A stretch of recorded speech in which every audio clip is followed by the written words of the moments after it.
बहन मैं राखी बंधवाने आ गया। भैया बहन की आवाज। अरे भैया आप कब आए?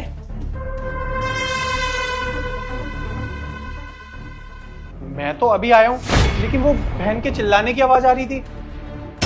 अरे नहीं भैया, भाभी की आवाज कैसे आएगी? और वो तो अभी अभी ऑफिस के लिए निकल गई। जॉब के लिए निकल गई? पर मेरी तो उससे अभी बात हुई थी, उसने बोला मैं घर पर हूँ।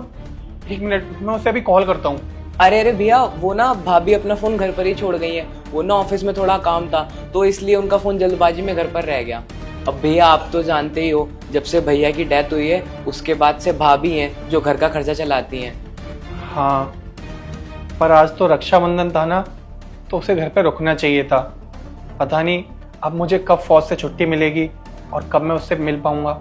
अरे क्या कर सकते हैं भैया, भाभी की भी मजबूरी थी। कोई नहीं, जब वो घर पे आएंगे ना तो मैं उनको बोल दूंगा आपको कॉल कर ले। अच्छा ठीक है, मैं चलता हूँ।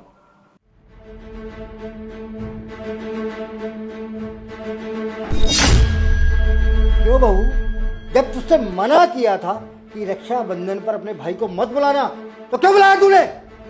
ससुर जी आप मेरे साथ ऐसा क्यों कर रहे हो? और आप देवर जी, आपको तो मैं अपने छोटे भाई की तरह मानती हूँ, और आप भी।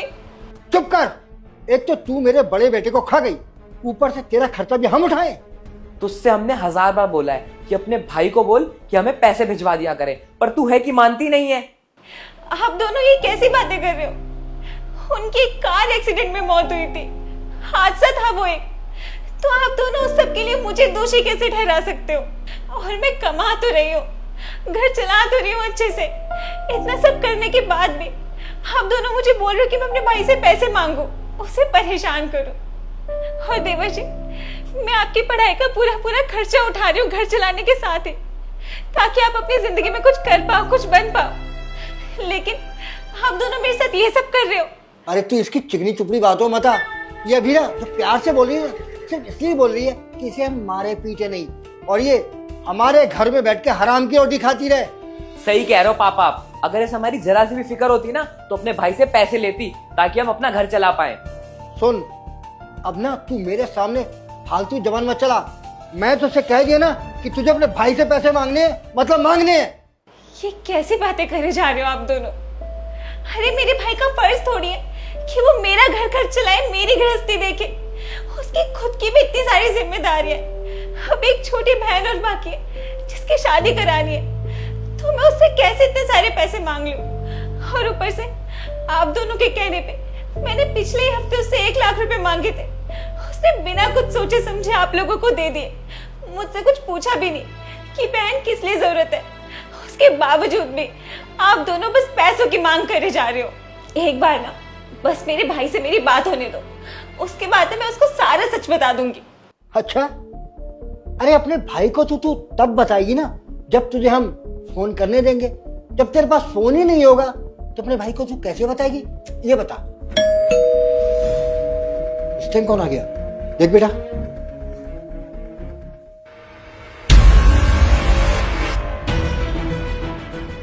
अरे बेटा, तुम तो बॉर्डर जाने के लिए निकले थे, गए नहीं अभी तक? बॉर्डर में तो मैं बाद में जाऊंगा। पहले आप मुझे ये बताओ, जब मेरी बहन घर पर थी तो आपने मुझे झूठ क्यों बोला कि वो जॉब पर गई है? अरे भैया वो ना जॉब पर ही गई थी भाभी, वो ना छुट्टी हो गई तो जल्दी आ गए। हम आपको कॉल करके बताने वाले थे। तू तो चुप ही खड़ा रहे। और अंकल जी, आप बड़े हैं और मैं आपकी इज्जत करता हूं। इसका मतलब ये नहीं कि आप कुछ भी बोलेंगे। और आप इससे आगे मुझे कोई भी सफाई दें, मैं आपको ये बता देता हूं कि अभी जब मैं थोड़ी देर पहले आया था ना, तो मैंने सब कुछ शीशे में देख लिया था।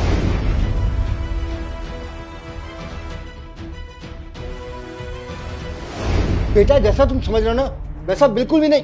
देखिए अंकल जी, मैं आपकी उम्र का लिहाज कर रहा हूं, वरना जैसे आपके बेटे को थप्पड़ मारा है ना, वैसे ही आपको भी मार सकता हूं। और ये सब आप पैसों के लिए कर रहे हो ना? और क्या पैसा लगा रखा है आप लोगों ने? अरे आप जितना पैसा बोलते हो उतना भिजवाता हूं ना मैं। और जब से आपका बेटा मरा है, मेरी बहन बाहर जाके जॉब कर रही है ना, आपका पेट भर रही है ना, फिर भी आपकी पैसों की भूख नहीं मिटती। हाँ, और क्या गलती थी मेरी बहन की कि उसको शर्म आ गई थी मुझसे बार बार पैसे मांगने में। अरे अगर इतनी ही भूख है ना पैसों की, तो खुद जाके कमाओ। अरे आप तो बदतमीज थे ही, और अपने बेटे को भी बदतमीज बना रहे हो। अरे क्या सीख दे रहे हो आप इसे इस उम्र में? खैर, मैं आपको क्या ही समझाऊं। सारी गलती मेरी है कि मेरी बहन विधवा होने के बाद भी इस घर में रह रही है। काश मैं उसे पहले ही अपने साथ ले गया होता तो ये सब ना हुआ होता। मैंने तो सोचा था कि मेरी बहन यहां रहेगी तो आप लोगों का सहारा बनेगी, लेकिन वो कहते हैं ना, नीच लोगों की नीयत कभी नहीं बदलती। लेकिन बस अब बहुत हुआ, अब मुझसे और बर्दाश्त नहीं होता। पुलिस नीचे खड़ी है, अब आप लोग नीचे जाओगे या पुलिस को ऊपर बुलाऊं? बेटा मैं मानता हूँ हमसे बहुत बड़ी गलती हुई है। जिस बहू ने मेरे बेटे के जाने के बाद घर की जिम्मेदारी संभाली, नौकरी की ताकि घर अच्छे से चल सके, लेकिन इस बहू की हमने बिल्कुल कदर नहीं की। इसके लिए मैं बहुत शर्मिंदा हूँ। वाकई हमने इंसानियत को तार तार कर दिया बेटा, लेकिन मैं वादा करता हूँ आज के बाद ऐसी गलती कभी नहीं होगी। मैं बहू को बिल्कुल बेटी की तरह रखूँगा घर में, इसको कभी नहीं सताऊंगा।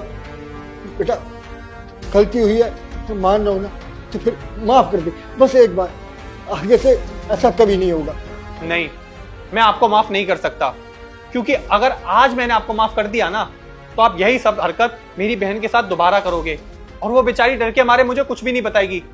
तो अब मैं तुम्हें कभी माफ नहीं कर सकता और ना मैं चाहता कि ये सब दोबारा हो। तो आप लोग चुपचाप नीचे चले जाओ, क्योंकि अगर पुलिस ऊपर आ गई ना तो आप दोनों सोच भी नहीं सकते कि आपके साथ क्या होगा।